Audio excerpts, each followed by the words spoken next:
انا اللي شويت الفراخ في حلة الضغط. ايوه زي ما انت سمعتي كده. مش هتصدقي مهما اوصفلك ومهما احكيلك ومهما اقولك على الوصفة، مش هتصدقي غير لما تشوفي بعينيكي. فلازم تخليكي معايا في الفيديو عشان تشوفي احلى طريقة فراخ مشوية واسرع طريقة فراخ مشوية. في ربع ساعة بس هتعملي احلى فراخ مشوية. يعني لو راجعة من الشغل متأخرة يا ست الكل هتعملي احلى سفرة فراخ ورز وسلطة وايه وهيصة. زي ما انت شايفة كده، فرخة تجنن. يلا انا ويلا، ولو اول مره تشوفيني اتمنى انك تشتركي في القناه وتفعلي لي زر الجرس وتشاركي الفيديو مع اصحابك وتعملي لي كومنت حلو زي كده يا ست الكل. يلا بقى تعالي نشوف المكونات والمقادير مع بعض، وخليكي معايا في الفيديو عشان تعرفي كل التفاصيل بدل ما حلة الضغط تفرقع مننا في المطبخ. زي ما انت شايفة كده هنتبل الفراخ بتاعتنا مغسولة كويس جدا ومتصفية كويس جدا عشان ما يكونش فيها اي سوائل. هنتبل بقى الفراخ زي ما انت شايفة، بصلاية وطماطماية وقرن فلفل، وهنحط كله ده في الخلاط. هنحط عليه ايه؟ هنحط عليه التوابل بتاعتنا، ملح وفلفل وبابريكا وبهارات مشاوي، بهارات لحمة، 7 بهارات بس، بهلاش البهارات اللي فيها الكاري، بتغير لي طعم الفراخ المشوية. وهنحط ايه بقى؟ شوية مية صغيرين ومعلقتين من الخل وليمونة. لا تعصري الليمونة، لا تحطيها، تقشريها وتحطيها بحالها زي ما هي بتكون ممتازة. واي منكه عطري، زعتر، كرفس، حبهان، يعني بتكون تحفة. وهنيجي بقى زي ما قلت لك الفراخ مغسولة ومتصفية كويس جدا وهي كده على بعضها، وهنتبل الفراخ كويس جدا من جوه ومن بره ومن تحت الجلد وبين بقى الجلد واللحم. تقدري تستخدمي الفرخة كاملة زي ما هي، تقدري تستخدمي الفرخة متقطعة على 4، وتقدري تستخدمي الفرخة مخلية. هنيجي بقى بعد ما هنتبلها وهنسيبها مثلا نص ساعة، ساعة، من بالليل لحد الصبح حسب الوقت بتاعك. طريقة التسوية: الطاسة بتاعتي سخنة جدا وتكون ما بتلزقش، وهنحط شوية زيت زي ما انت شايفة، وهناخد الفرخة بتاعتنا صدمة زي ما انت شفتي كده معايا. حاولي الجناحات زي ما انت شفتي كده بخلة سنان، ثبتي الجناحات وكمان ثبتي الورك بخلة الشيش طاووق او بخلة الاسنان. زي ما انت شايفة بقى هناخد الفرخة كده من جميع الجوانب، وحط كمية زيت محترم عشان تحمر معاكي كويس وما تلزقش في الطاسة.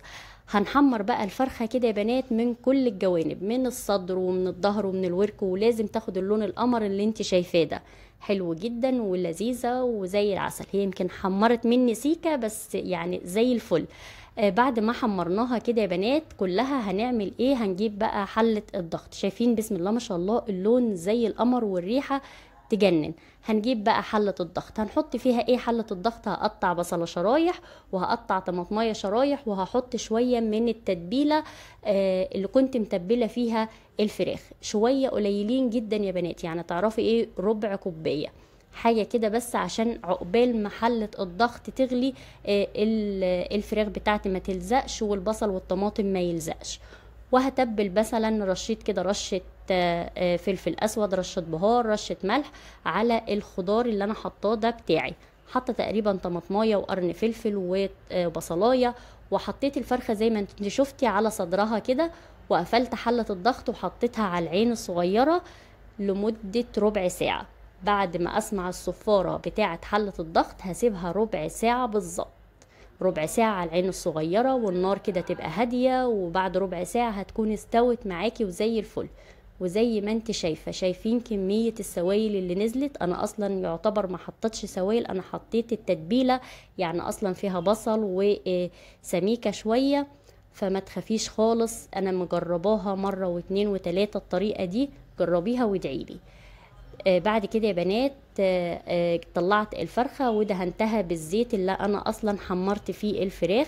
هتدهنيها بقى كده من جميع الجوانب وتدخلي الفراخ تحت الشواية. ليه بنعمل الحركة دي؟ علشان الفراخ طبعا من الضغط والكمرة والبخار بيكون الجلد بتاعها كده مندي، فاحنا بنرجع ننشف الجلد ده كمان، وفي نفس الوقت الفرخة كده بتنتعش وبتاخد ريحة الشوي، وبترجع كده تخلي ريحة التوابل بتظهر اكتر.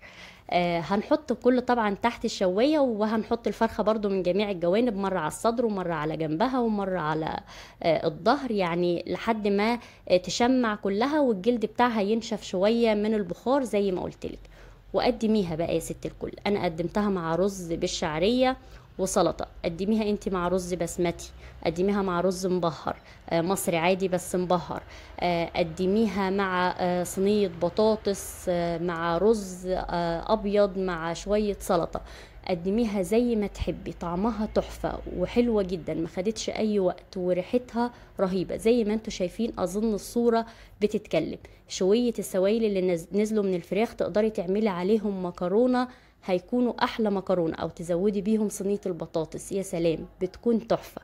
كله ده انا مجرباه وبديكي يعني وصفة من الاخر. شايفين بسم الله ما شاء الله الطبق يفتح النفس، والفراخ بتاعتي مستوية جدا والصدر مستوي جدا ودايب وحلو جدا، يعني حاجة في منتهى الجمال. جربي الوصفة وعلى ضمانتي ما تخافيش، اعملي كل اللي قلتلك عليه وانت ان شاء الله هتطلع معاكي ناجحة 1000000%، زي ما انتوا شايفين كله على الطبيعة.